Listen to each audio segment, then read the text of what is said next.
आता आपण ऐकत आहात नियती. लेखक मिलिंद कारेकर. वाचक दर्शन बंगे. गुणा सनगर झाडाच्या बुंद्याखाली बसून समाधानाने हिरव्यागार शिवाराकडे पाहत होता. त्याच्या शेताला लागूनच शिवरामची शेती होती. दोघांची शिवारं पिकाने फुलून आली होती. मागे काही वर्षांपूर्वी गुणाच्या वडिलांनीच आपल्या 20 एकर जमिनीतील काही तुकडा गुणाच्या लहान भावाच्या शिक्षणासाठी शिवरामाच्या वडिलांना विकला होता. 10वीला गुणाच्या भावाला लक्ष्मणला उत्तम गुण मिळाले आणि त्याच्या मुंबईच्या महाविद्यालयीन प्रवेशासाठी गुणाला अजून थोडी जमीन विकावी लागली. दरम्यान पाठोपाठच्या बहिणींना उत्तम स्थळं चालून आली आणि त्यासाठी गुणाला पुन्हा एकदा जमिनीचा तुकडा शिवरामच्या वडिलांच्या हवाली करावा लागला होता. 20 एकराची जमीन आता 2 एकरांवर आली होती. तरी गुणा खुश होता. बायको सगुणा त्याच्यासोबत शेतात राबत होती आणि मुलगा वसंता शाळेत जात होता. स्वतःच्या संसाराचा खर्च भागवून वर गुणा आपल्या भावाला मुंबईला मनी ऑर्डर पाठवत असे. दिवस सुखाने जात होते. गावातील लोकही गुणाला खूप मानित होती. अडल्या नडल्या लोकांना गुणा पैशांची बी बियाणांची मदत करत होता.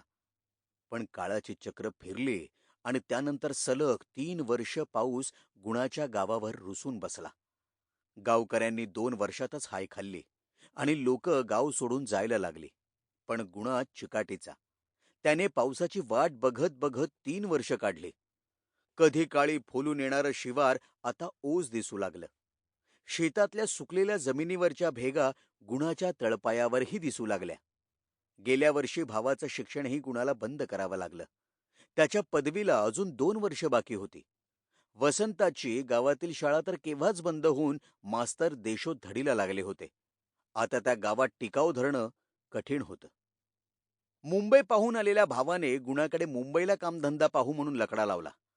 तिथे कुठल्याही गिरणीत आपल्याला सहज नोकरी मिळेल असं तो सांगू लागला. त्याच्याच वर्गातील दिनू मालवणकर नावाच्या त्याच्या मित्राला 12वे नापास झाल्यावर दिनूच्या वडिलांनी गिरणीत फोरमन म्हणून चिटकवला होता. दिनूचे वडील गिरणी कामगार युनियनचे सभासद होते. दिनू अधूनमधून पत्राद्वारे लक्ष्मणाच्या संपर्कात होता. गावची परिस्थिती मागच्या वर्षीच लक्ष्मणने दिनूला कळवली होती आणि त्यावर लक्ष्मणने लवकरात लवकर आपल्या भावासोबत मुंबई गाठावी असा सल्ला दिनूने त्याला दिला होता. जेव्हा विकण्यासारखी कुठलीच वस्तू घरात शिल्लक राहिली नाही तेव्हा भेगाळलेली शेती गुणाने सावकाराकडे गहाण ठेवली. 2 एकर जमिनीच्या बदल्यात सावकाराने रडत कुडत 1,500 रुपये उसने दिले.